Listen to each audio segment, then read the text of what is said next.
I'm so excited today to have Mark Stern on the podcast. Mark is an accomplished serial entrepreneur and the visionary behind Custom Box Agency, an acclaimed customer experience design agency headquartered in Austin, Texas.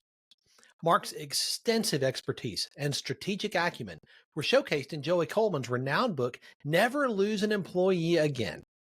A former top-rated strategy consultant at Deloitte, Mark holds a distinguished MBA degree from Duke University. Furthermore, his role as a mentor at South by Southwest and recognition as a Forbes Next 1000 entrepreneur exemplify his commitment to excellence in the entrepreneurial world.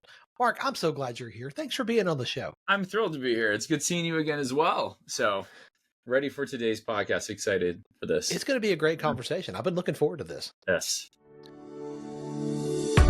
Welcome to Catalytic Leadership, the podcast designed to help leaders intentionally grow and thrive. Here is your host, author, and leadership and executive coach, Dr. William Attaway. I'd love to start with you sharing a little bit of your story with our listeners, particularly around your journey and your development as an entrepreneurial leader. How did you get started? Great question. And it's funny because, so I grew up in Montgomery, Alabama, and I feel like everyone that I knew, especially when it came to corporate, like had the same trajectory as me and the same mindset as me. But I was told, there's just this natural progression to life. You graduate high school, you go to college, you graduate college, you get the job. After that, you go back to grad school, and then you have the dream job of your life and the house with the white picket fence, and everything's great. And I used to joke that I was like the poster child of that pathway because I go all in on everything I do. And I graduated college, had the one dream job at that time. I had this vision of working on national marketing campaigns for major beverage brands. So I did that from undergrad to grad school, and that was like a dream job. So same job from undergrad till I went to grad school, got my MBA at Duke, and then afterwards enrolled. This is in 2012. I graduated Duke, enrolled at Deloitte Consulting, and was doing that for years. And just thinking, this is life. And in 2012, after I got my MBA, realized that I'm confined for 2 years minimum to this consulting firm, and I had a student loan debt. Which, if you have this entrepreneurial spirit inside you, like the idea of starting a business felt irresponsible because I had so much student loan debt. And for me, it was a mindset thing because like, had I known at the time, I would be able to pay off those loans a lot faster had I started my own business than where I was in my situation. It was just such a mental game that I had to go through to finally get to that position. And I somehow, this is 2013, found myself at a conference. It's A-Fest was the conference by an organization called Mind Valley. And I had no business being at this conference, but it was the first time I was exposed to digital marketers and people in the online entrepreneurial space. Before that, I thought that there was only my trajectory. And it kind of bursted this bubble that I had of, what it meant to like have a fulfilling career. And I was meeting all these people who were kind of living life on their own terms, delving deep into building a business that, was very much from the heart. And after kind of getting bit in 2013, it took me until 2018 to finally be in a position to say, do I want to stay on this track with Deloitte and become a partner?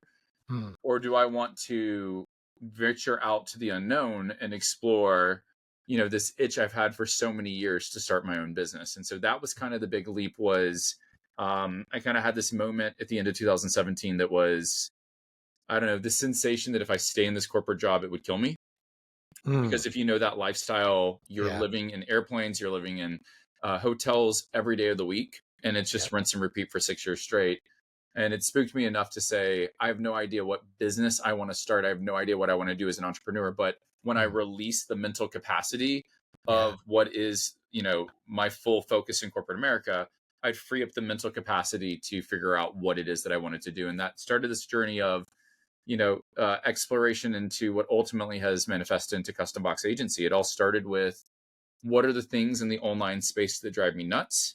And what do I personally want? And if this digital age that we live in now, everything is so extremely digital that I just was someone who was like, I just wish people would send me the tools I needed to enhance the Yeah. digital experience, so I don't have to go running around printing things out. And that just eventually started the way of just people asking me how was I doing what I was doing with sending these physical products. And then eventually I bloomed into this business that we have today. That is one thing that makes what you do really stand out. It is physical products from a digital marketer. That's not something I think I've seen anywhere else. It's incredible because the essence of this is experience. Think about experiences seen through the senses. Yeah. Sight, sound, touch, taste, smell. When it's a digital only product, and this is kind of the big breakthrough that I had, is everything online is all only what you see and what Yeah. you hear. Podcast, Yeah. what you hear. YouTube channel, see and hear. Scrolling through Facebook or Instagram or Twitter, it's what you see. So like we're only tapping into two of the senses. The cool thing about Box is the kinesthetic is very powerful. My ability to not only stimulate what you see and what you hear, now I can blend it with touch, taste, and smell, because which becomes this more immersive experience. So that for me is why, how do you up level or create a new opportunity for your business will activate a new sense. If you're extremely digital, just the simple element of having something physical, it increases the perceived value of it in a really powerful way. And so that was just the ground level of the exploration of this concept of, we're not in the business of swag boxes. We say swag means stuff without a goal. Stop sending people stuff in the mail. We're not corporate gifting. We're not giftology. We're kind of our own little bubble in terms of how we're thinking through customer experience. And Box is just our vehicle. Physical is our vehicle. That's it. I think the experience word, that phraseology, customer experience, I think that's so powerful because experiences matter. Experiences that's what's memorable. Mm-hmm. Right? It's not just the product, it's not just the service, it's the experience around it. That's what makes the difference. That's what makes me want to go tell somebody about it, whether it's a great experience or whether it's a terrible experience. Yes. Right? That's what makes me want to go talk about it. I imagine that's a piece of what you do. You want to get people talking, right? Absolutely. And it's interesting because when we talk about experience, for those who are listening, like what we're talking about is how are people navigating through your products or services? What are all the touch points? What are the highs and the lows? And so when you sell something, you're selling a desired outcome. So let's just say what you're selling is the finish line. If I know what you're selling is the finish line, let's go back to the beginning to say, how well are we educating them and preparing them for the experience that they're about to go through? Have we defined what the core phases are? So like why that's so important with thinking through, I don't care if it's a product or a service. I mean, who we serve, a lot of coaches, a lot of info products, courses, virtual events, and challenges all fit in those info product category. E-com products, service providers, doctors, lawyers, chiropractors, realtors fit into that category. And software as a service. Like we can serve people throughout. It doesn't matter where you're playing. There's a journey that your customer needs to go through from beginning to end. If you don't have clarity on what that journey is, how do you expect your customers to know how to navigate through your products and services? So the second I have that defined, what's so powerful about it is I can gamify your business. I can incentivize behavior. I can leverage that pathway in my sales collateral to say, trust our process because we have one. I can introduce new means to monetize your business. I can show you how to extend lifetime value by now introducing the next journey that they need to go on.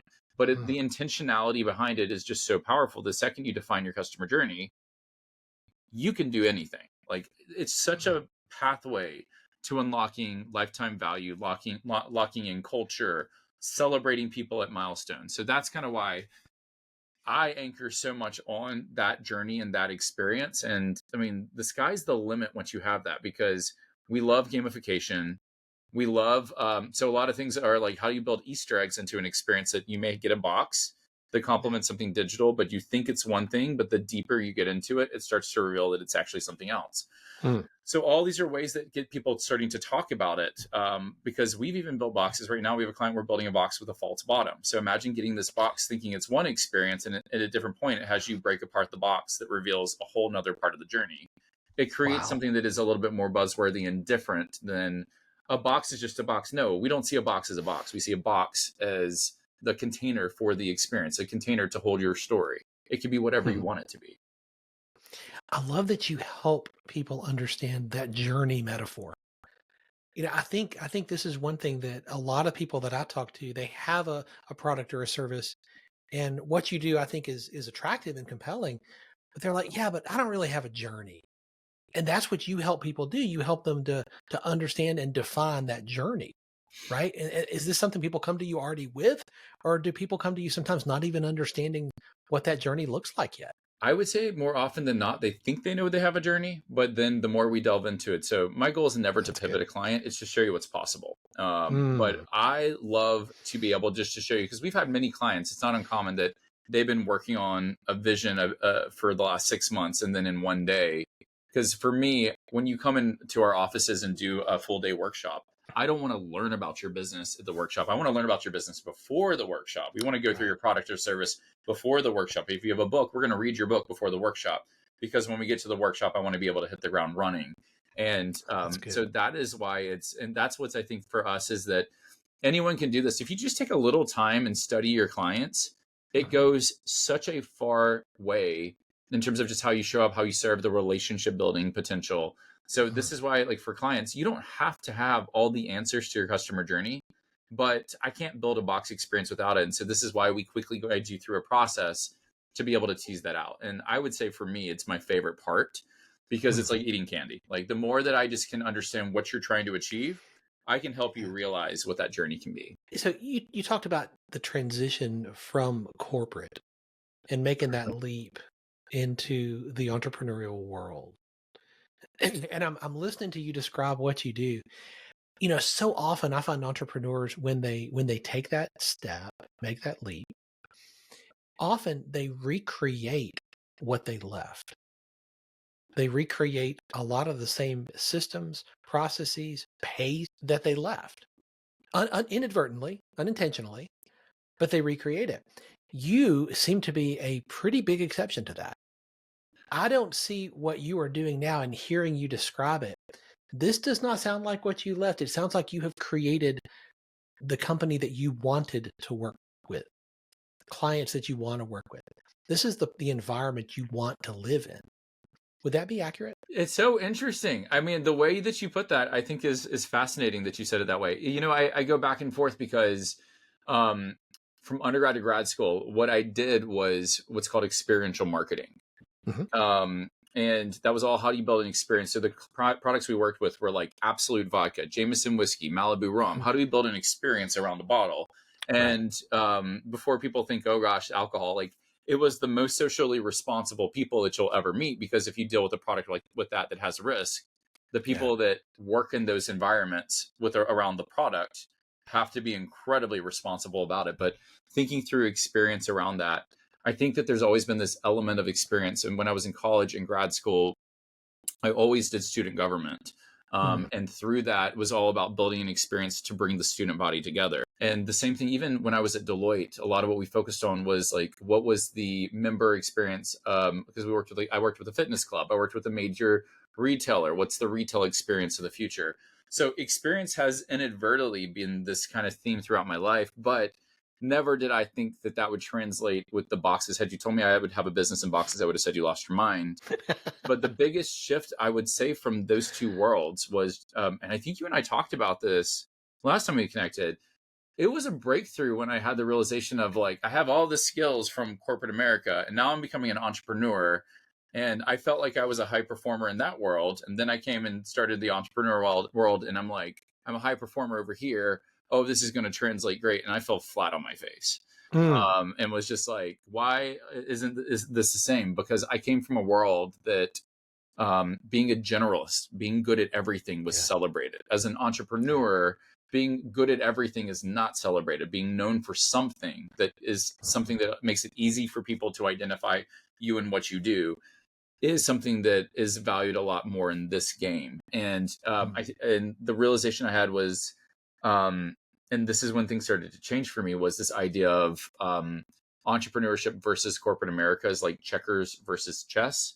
The Yes. game board looks the same. Literally, both games are played on the exact same game board, but the rules are completely different. So if I'm playing chess with checkers rules, I will fail. And if I played checkers with chess rules, Mhm. I will fail. That's So right. the element of, now I need to learn to become an entrepreneur and play that game, the ultimate, like, aha was, oh, these things that I've built for all my years in corporate America, it's not like they didn't matter. Yeah. That's my competitive edge. not like the reset button that I hear some people like, I have to push no, you never push the reset button. You learn to Mm, play a new game and then you layer on your skills and that becomes the competitive advantage. And so that's where I'm mm, going back and forth to your original question, because the way the pathway revealed itself, never in a million years would I think that would be the business I'd be in. But there are so many eerie elements from the past, echoes, that even if I didn't intentionally mean to do it, it's definitely influenced mm. the business that I built, for sure. I often say there's no such thing as a wasted experience. Oh, no, 100% agree. Everything that has happened in your life and my life and our journey Uh-oh. so far, it has created the you and the me that we are today. Without those experiences, we wouldn't be who we are. We wouldn't have the same mindset, the same thoughts that we have. And listening to your path and just the elements of your journey that you've shared, it's so fascinating how that has integrated, how you have brought the best element and the best parts of you into this new environment, into this new endeavor. I think that's fascinating. And so often I find people when they're starting something new want to look around for somebody to copy, somebody to imitate, somebody that they can learn from. And that's normal at the beginning. Mm-hmm. But if you stay there, all you end up becoming is a bad copy of another person instead of becoming the person that you are, leveraging your gifts and skills and experiences. And I love that that's how you defined that, how you have described what you're building now as incorporating all of that. I I think just that is such a model. I just love how you just said that too. Mm, And like, I thrive with a blank slate. There's nothing that gets yeah. me more excited than a blank slate, because then I can truly create anything. And it's Wow. amazing how like the biggest thing that I would say people are transitioning to entrepreneurship is mindset is the thing that everyone needs that no one wants to pay for. Um, Oh, I and love that. That's so good. I hate to say that, because the second you realize that mindset's what you need, Yeah. and um, go spend money on like finding the right people that can get Yeah. you in the right mindset for that. Just because what was the difference between me getting started as an entrepreneur, going from 6 figures to 7 figures?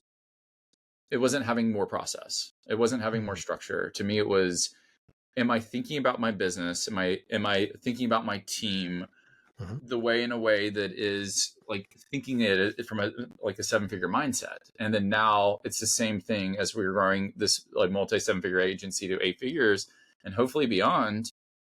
What do I need? Yeah, systems and process are important, but really I think the thing that moves the needle the most is mindset. And Yes. that is something that like you can't undervalue or undersell, because wiring your head correctly for this crazy journey, because I think all entrepreneurs are crazy people. You have to be a little crazy to play the games we That's right. play. That's right. You have to be prepared for it, and that mental game is just as tough as the org structure and the human capital game of the team and everything else that comes with it. So you just have to be ready for it. That's so well said. I've got a client that I have walked with from a 5-figure entrepreneur to a 6-figure, and now to a 7-figure.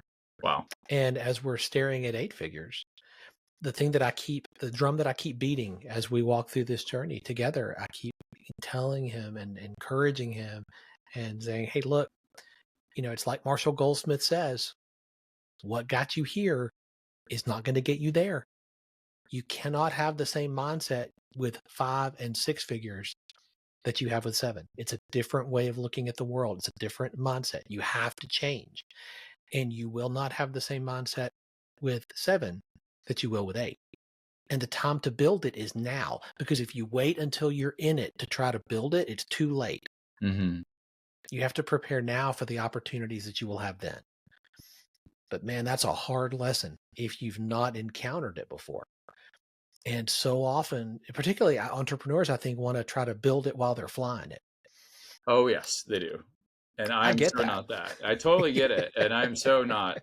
Thankfully, like I have people on my team that are so good about, because like even I was like, let's go, and my COO was like, Mark, what you're doing, this is going to take us about a year and a half to get there. And so the fact that she like had that So good. resistance and had that just business maturity, to be able to call it out, reset the lens to be like, do you want to do it rushed or do you want to do it right? And at the end of the day, the quality of what we do is everything. And I'm not here to play a short-term game. And I've seen too many businesses blow up overnight and like grow really big and then collapse because they were playing in the moment and they were just, and to your point, what got you here won't get you there. The amount of times, even these last couple of years, that the systems that worked beautifully fell apart and no longer needed to work or no longer worked. It happens multiple times throughout different life cycles because I look back at where my business was even 6 months ago and it's not the same business, and how things have evolved. But I could not echo that sentiment more, that and then my team goes nuts when it happens, because when I feel the pressure, I'm like, I'm the CEO that's like, isn't this awesome? We get to rebuild it again. So I get excited. And I'm like, isn't this awesome? And like, now we get to make it better. And they're like, yeah. Because they know that like, as we grow, and the other thing that happens through those milestones is you have employees that wear multiple hats. You may take on multiple roles in your organization. And even the simple act is, as we grew, I was taking hats off of employees and hiring the people that those hats needed to belong to, because they were serving so many different facets in the organization that they had to go through a mourning period as well. So they had to grow too, as the business evolved. I mean, I even had conversations with team members that were like, do you value me? Or do you still value? I'm like, yeah, I just want you to do the thing you were hired for and just focus on that. Don't worry about these other things. We have people that we can put in, but we were at a different place. And so even when you level up, you're going to have teammates that evolve.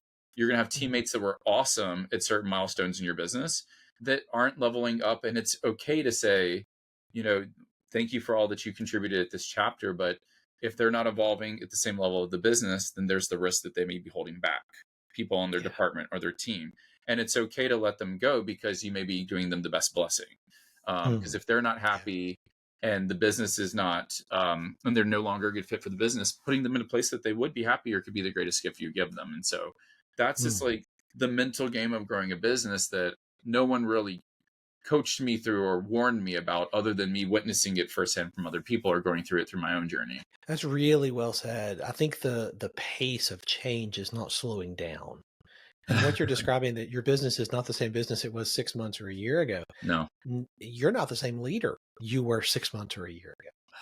Not at all. and a year, 3 years, 5 years from now, your team and your business are going to need you to lead at a higher level. They're going to need you to have more skills. So let me ask you this. What are you doing today to develop the skills that your team and your business are going to need you to have a year, 3 years, 5 years from now? This question is so hyper relevant. And this is such a great question, because I think that was the breakthrough that I had to go through last year, which is I struggled at calling myself a CEO. That was something that I didn't identify with. I identified it with the founder. And part of it is that I kept on seeing these people that would like launch a business today and be like, I'm the CEO, but I'm like, you're the administrative assistant, and you're the copywriter, and you're the funnel builder, and you're the sales rep. You're everything. And so like, I was like, I'm not at a place. And last year, our team, when it got to about 25 people, all of a sudden you realize that when you step into the role of CEO, they need you to be the CEO. But when you're out in public and the things that you do, you're no longer representing yourself. You're also representing them and their well-being and their families. And so it's a pressure, but it's one that I welcome and I invite, because for me, it also holds me accountable to a degree. I think the other part of this that I wasn't expecting growing the business was that eventually your business is going to sprout its own arms and legs. When it's small, you can control all facets of the business. When the business gets to a certain size, all of a sudden you realize this thing is bigger than me. And so now we're about 30 people on the team and growing. I won't be surprised if we're twice the size that we are. Like, I have the vision, because I came from big companies. I'd love for Custom Box Agency to have the day that we have over 500 or 1,000 people on the team, and we're able to really spread our mission and our impact in a really powerful way. But I can't be in every meeting, and I can't be everywhere. There's only one of me, and I'm not scalable. And so this idea of how do I protect me and my time, to your point, books are amazing, and masterminds have been amazing. Find mentors, find leaders, this is like, for us, it's essential because you are so limited between what's between your ears. Yes. And those are the parts that, like, I have a mentor that I've worked with for the last 4 years, and every time I'm about to walk off a cliff and I'm like, oh, this is it, because you have those moments, especially in the early days of the business. He had the ability to pull me back and reset expectations. I remember a point that when we didn't have fulfillment in-house for what we do with Custom Box Agency, we had to rely on a third-party partner. And the third-party partner, during Christmas time, Black Friday, Thanksgiving and Christmas, told us that, like, they were going to no longer support our style of boxes because they're complex. Ooh. And so that was a moment that you'd look and say, is this it? Is my business over? And my mentor was the one who looked at me and said, Mark, this is a problem you can solve in 2 weeks. And the second he said that, into my mind, I'm like, yeah, he's right. I'm going to solve this problem in 2 weeks. And this is where, back in 2020, at the height of COVID, during the worst time of year, Q4, decided to bring all my inventory to Austin, Texas, and bring it in-house. And it was a scary decision. But now I look back almost 4 years later and say that was the best thing I could have ever done. So mentors, like, I can't stress it enough. Finding the right mentor, and finding a mentor that is willing to get into your business, not just regurgitate stuff that they read or watched on a YouTube video, that truly gets what it is that you're doing. That outside perspective has been so helpful in my journey too. You know, it's really difficult to see the whole picture when you're in the frame. You know, you need somebody on the outside who's going to help you see what you can't see, who's going to help you with asking questions that maybe nobody else in your world is going to ask you. Yeah. Right. And like you say, get in your business. But then on the other side of that is the increased awareness and the knowledge that, you know what, I can solve this problem in 2 weeks. You know, I can do this. Yeah. Here we go. Pony up. Let's go. It was transformative. Like, it seems petty. It seems little. Like, I, in my mind, had given up. And almost like at that point, like, I was like, I don't know what I'm going to do. I was stressed out. And he just said one line, this is a 2 week problem. You can solve this in 2 weeks, like 2 lines. And I'm like, you know what? He's right. And I solved it again, 3 days. But that wasn't from me. Good. That didn't come from internal of me. That came from someone else. Right. Looking into my business. That's the value of that type of a relationship. 100%. I've had people like that in my life for years and years and years now, who speak into me and into my business in ways that I don't have inside of me. They have a different perspective and they can see what I can't see. I love that you're doing that same thing. You mentioned books. Is there a book that has made a big difference in your journey that you would recommend that every person listening should add to their to-read list if they don't have it there already? The one that I push pretty heavily, just because it was like right book at the right time. Dr. Benjamin Hardy, Who Not How. Yes. Have you read that one? I wouldn't be surprised if it's behind you. Such a great book. I love that book. It's and he had just come out with 10x is easier than 2x, which is a phenomenal book in terms of rewired. But everyone loves 10x is easier than 2x. I loved Who Not How more, just because he talks about the 4 freedoms. And when I'm listening, because I love to listen, and just like when I'm consuming a book, if I can listen, to just walk out in nature or just go out for a walk and listen, to me is just, my own ritual. But that was a book that made me stop in my tracks to say, why am I like crunching and grinding to try and figure out the solution instead of just finding the right who, the person that can solve this for me. And I remember sitting there texting someone being like, hey, we need to talk to help move the needle on things. And that book was like right message. If you've not listened to it or read it, it's fantastic. He does a good job blending philosophy with entrepreneurship. 100%. If you were able to go back and talk to yourself, that you that was coming out of your undergrad years, and you could tell yourself one thing, one piece of advice based on what you know now, what would you love to go back and tell yourself? All these questions, geez, all these questions are great. Okay, here's what I would tell myself. Lean into your gut more. Trust your gut.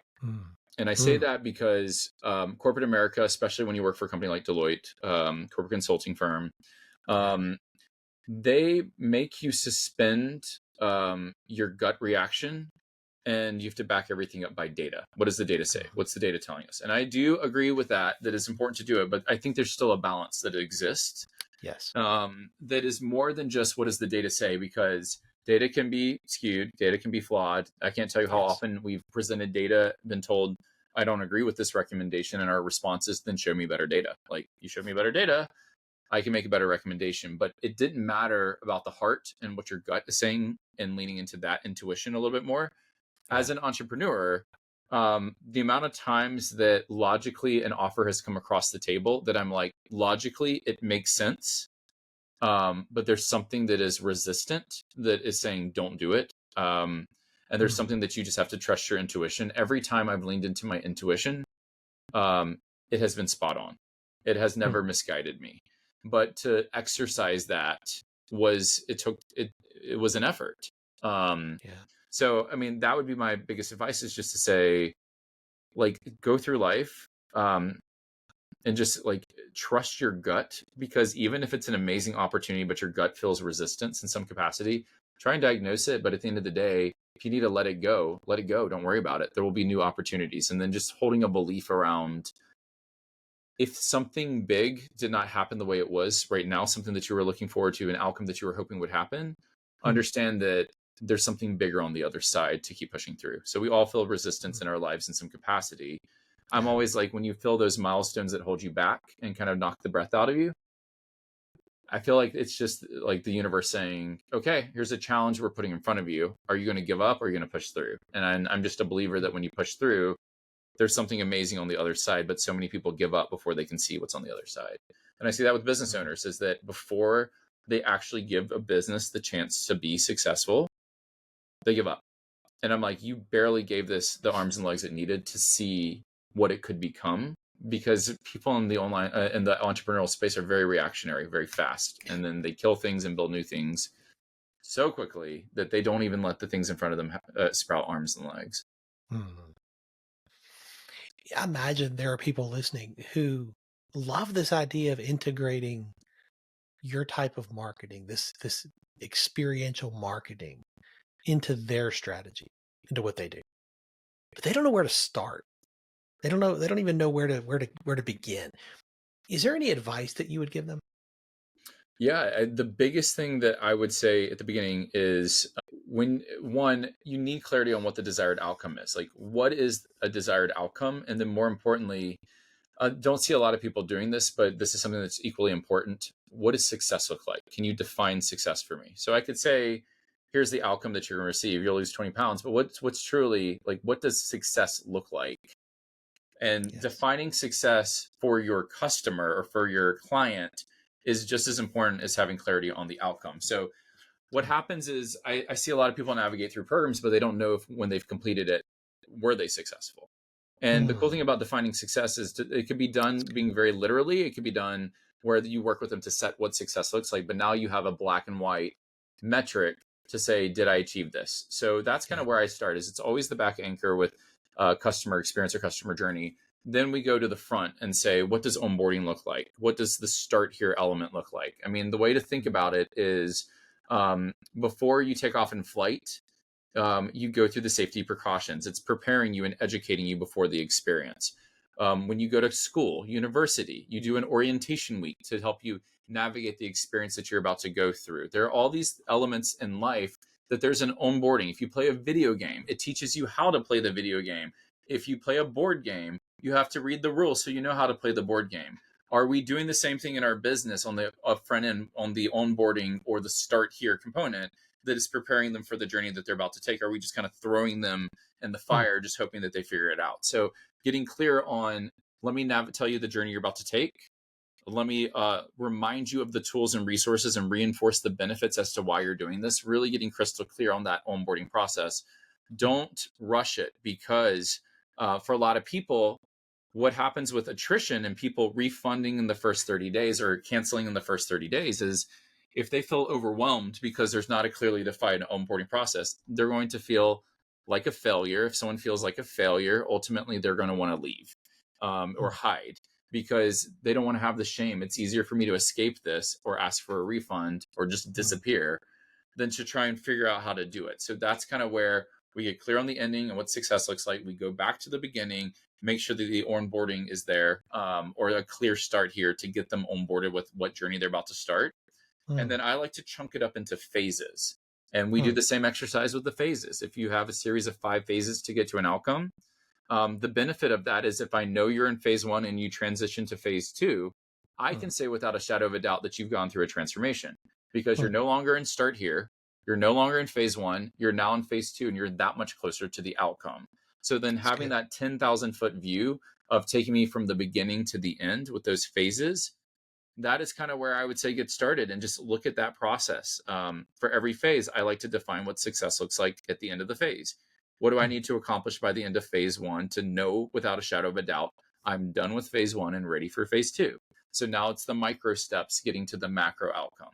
So that's kind of where I would anchor it. And this could be done back of an envelope. This could be done on a whiteboard.